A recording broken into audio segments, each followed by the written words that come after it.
Hi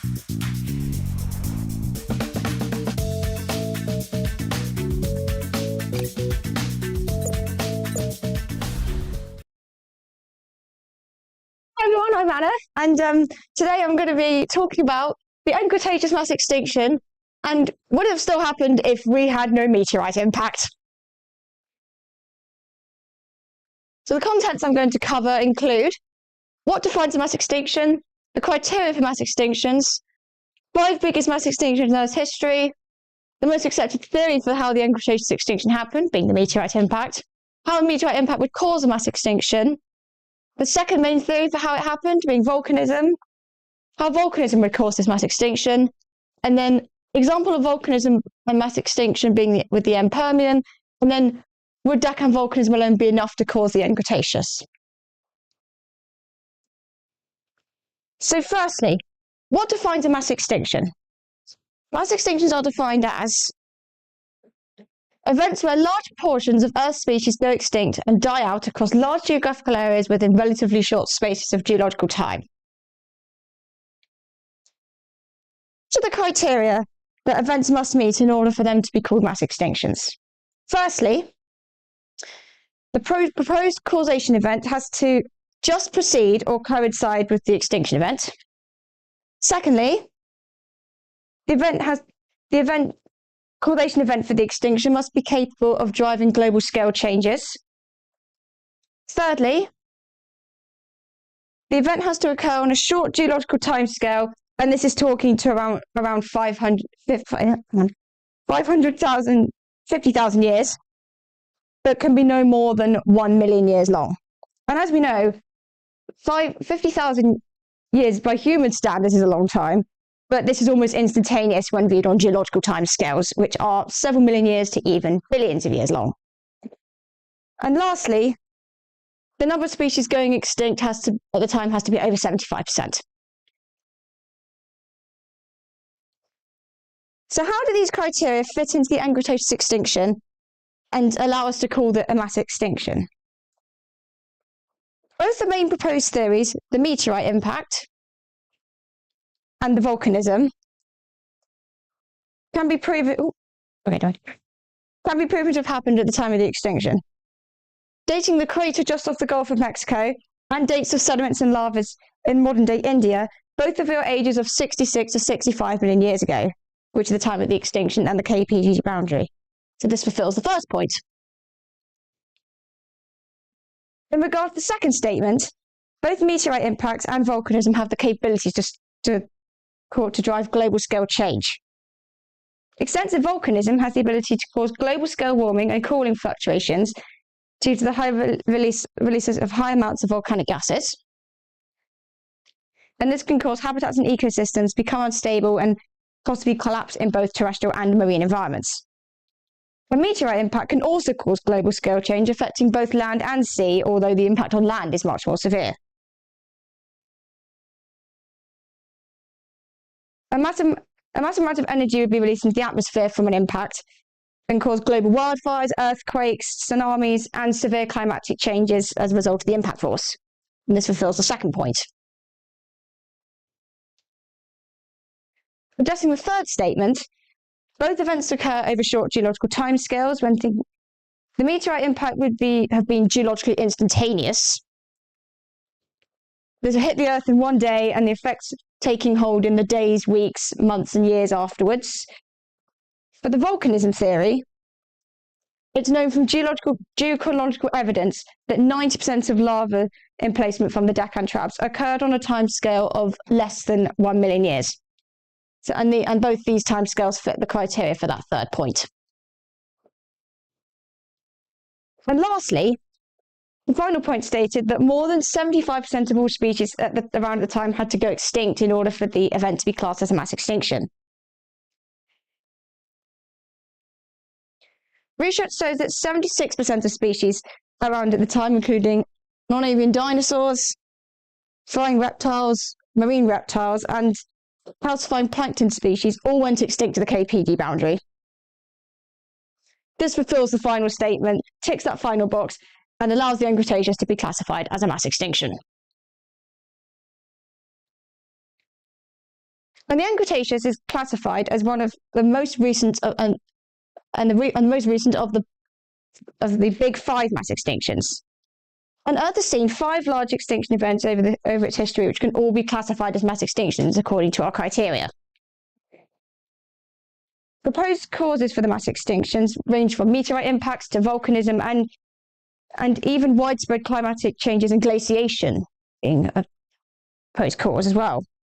And these events are the end Ordovician event 444 million years ago, which saw 86% of the world's species go extinct. The late Devonian event 360 million years ago, which saw the loss of 75% of species at the time. The end Permian event 250 million years ago, which was the largest of the 5, where life was almost wiped out entirely with the loss of 95% of the Earth's species. The end Triassic extinction 200 million years ago, which resulted in 80% of the world's species going extinct. And finally, the most recent end Cretaceous event, which included wiping out the dinosaurs 65 million years ago, and this saw a total of 76% of species lost. And the end Cretaceous extinction, as you can see from this graph, is the 3rd worst mass extinction, only after the end Ordovician and the end Permian. So the most widely accepted theory for why the end Cretaceous mass extinction occurred and killed off many species, including all the dinosaurs, was proposed first by Lewis and Walter Alvarez in 1980. And their theory was that a massive meteorite around 7 to 10 kilometers in diameter slammed into and hit the Earth's surface just off the Gulf of Mexico. And there's lots of evidence that support this theory. Firstly, you've got iridium in sediments. High concentrations of iridium have been found in several locations around the world, including Italy, Denmark, Mexico, and New Zealand, so pretty worldwide. And these sediments all date from the KPG boundary. And iridium is an element that's rare in the Earth's crust, but it's common in space and is very commonly found in meteorites. Next was the discovery of shock quartz in the boundary layer, and this is only found around impact sites. Next was the presence of tektites, and these are only generated from vaporized rocks during impacts. And the evidence for these is from the presence of soot and charcoal that was found in KPGH boundary sediments.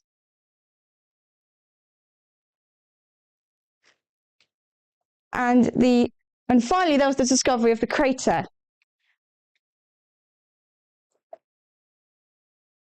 just off the Gulf of Mexico. This crater was 130 kilometers wide, which scales correctly with the 7 to 10 kilometer size meteorite. And the shock quartz, tektites, and impact breccias were also all thickest at this location as well. And this crater was subsequently dated, and all the ages revealed to be 65 million years. So, how would a meteorite impact cause mass extinction? Firstly, the impact's initial blast would have incinerated and killed creatures within around a 500-kilometer radius in all directions from the impact site, but this would have been rather a local effect. Proposals of global effects from the meteorite include widespread wildfires, prolonged nuclear winter lasting several years, and effects due to the geology of the impact site itself. Wildfires would have caused havoc to terrestrial environments, burning many habitats where organisms lived, and led to many collapses in the food chains at all levels.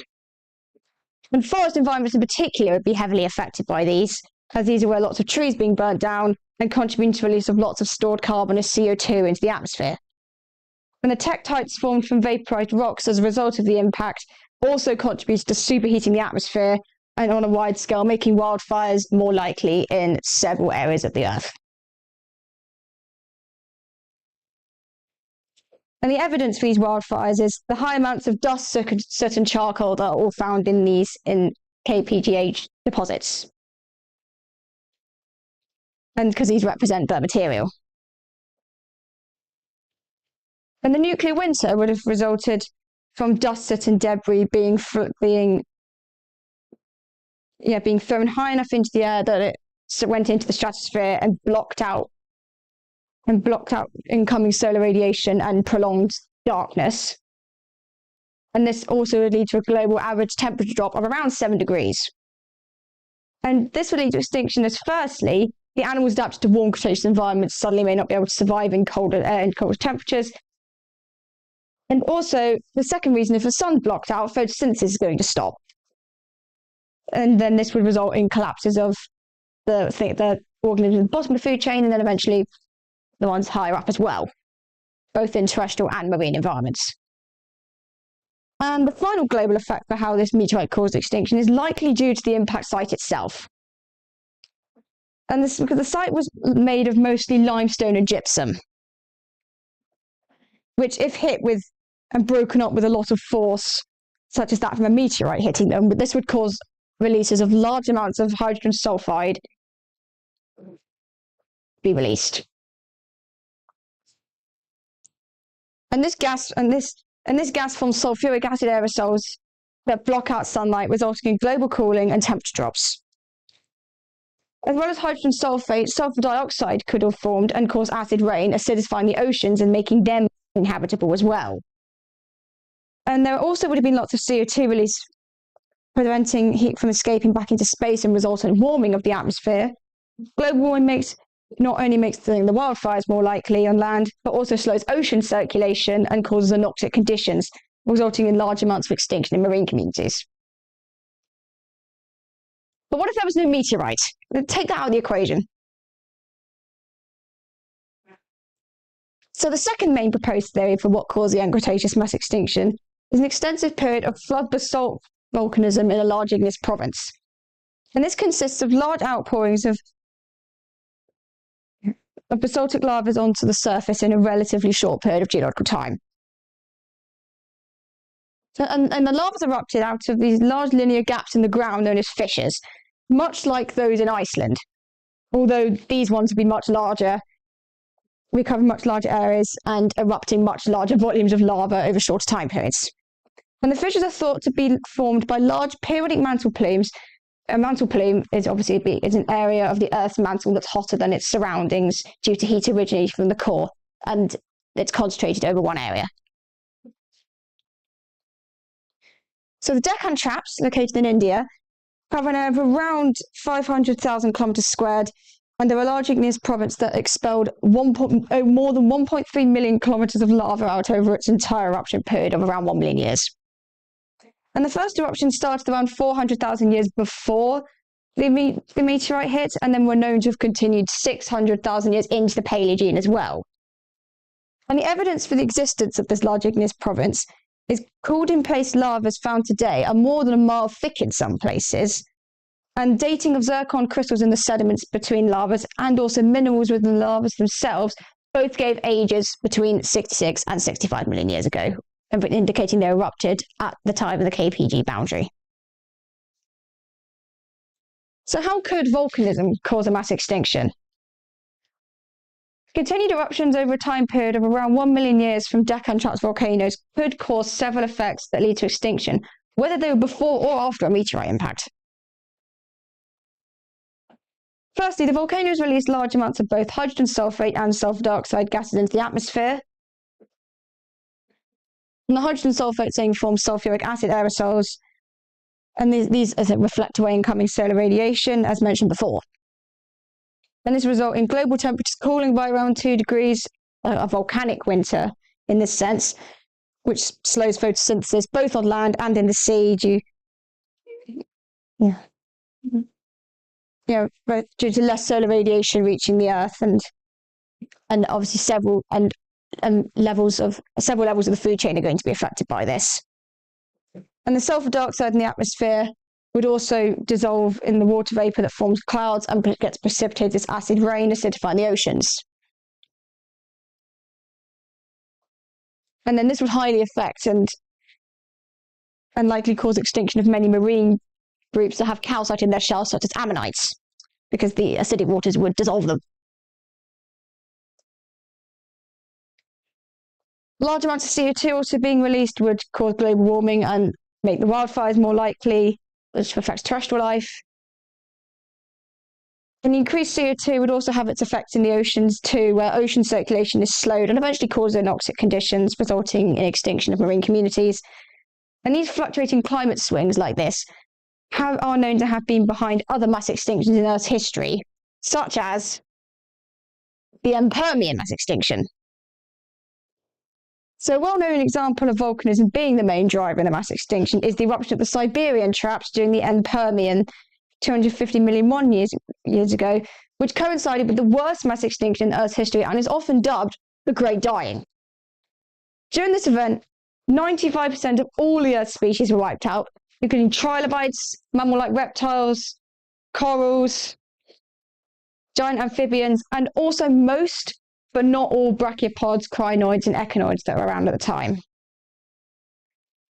And during this event, a total of 1 million square miles of lava were outpoured in flood basalt fissure eruptions, deposits of which now cover 3 million square miles of land in modern-day Siberia. And the climatic warming and cooling from large amounts of volcanic gases would have obviously imposed stresses on terrestrial life and caused some extinction there, although the larger impact here was in the marine communities. The higher proportion of life during the Permian period and actually the Paleozoic era as a whole was marine dwelling. And these marine groups were more heavily affected during the extinction. And the reason behind all this extinction was likely due to acid rain from SO2 in the atmosphere and CO2 causing ocean circulation, stagnation, and anoxia, where entire food chains would collapse. So, would Deccan volcanism alone be enough to cause the mass extinction? So imagine if there was no meteorite at all. Using what we know about the Siberian traps volcanism and how that caused mass extinction, could the Deccan traps have caused the Cretaceous extinction to occur in a similar scenario? We know that both igneous provinces were formed in similar ways, by large stationary mantle plumes focusing these large amounts of lava onto the surface, and in a short period of time as well. But the main differing factor between the Siberian traps and the Deccan traps is their size, the Siberian traps obviously being a lot bigger. Oh, minute. Okay. The environmental effects from both eruptions would be similar because they obviously include the global warming, fluctuations, acid rain, wildfires, and ocean stagnation and anoxia. And volcanic gases being released over these periods of volcanic activity. And using numbers from Zhang's paper here, which was released in 2022, where we've got published values for the amounts of CO2 released from the Siberian traps versus the Deccan traps. I found that 8.67 times more CO2 was erupted from the Siberian traps than the Deccan traps. And this is obviously expected as the Siberian traps was a much larger igneous province.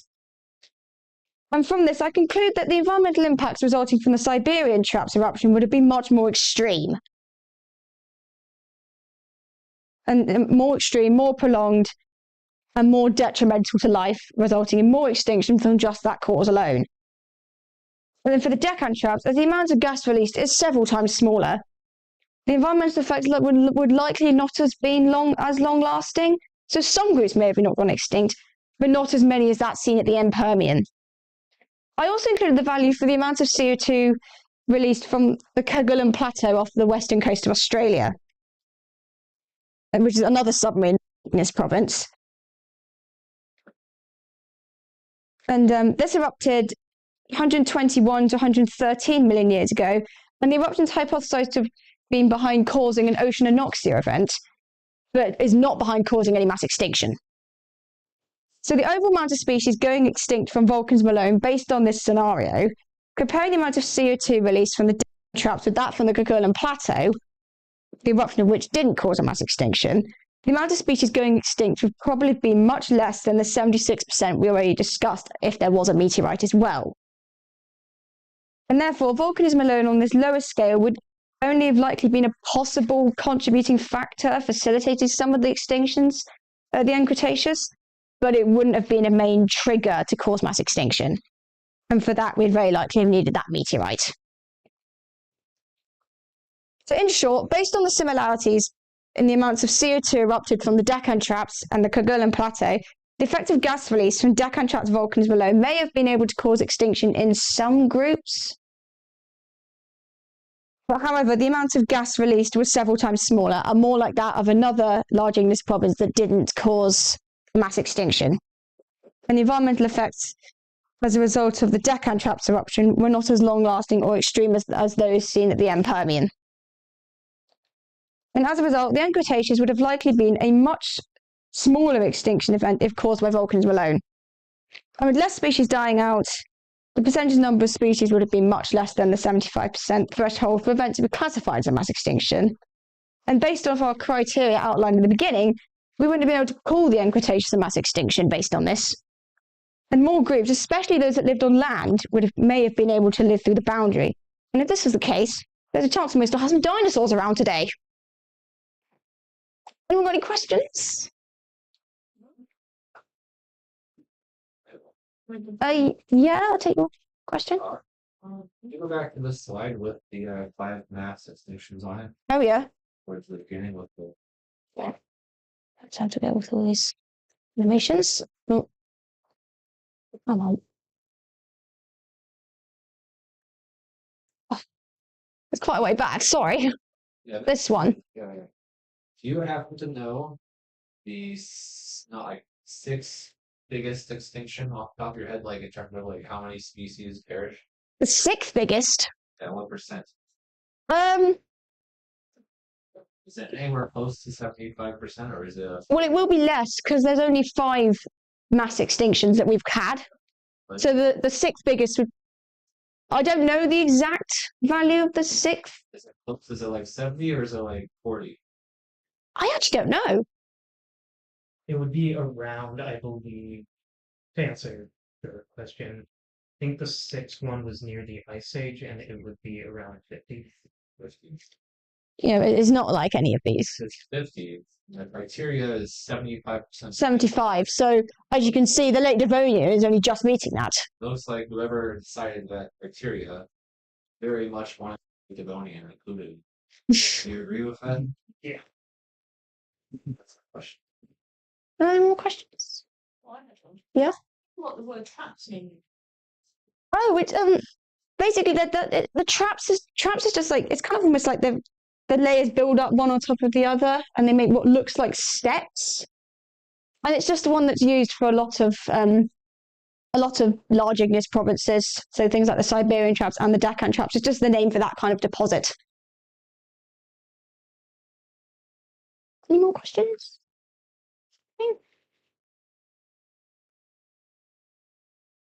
Well, thank you, everyone. You too.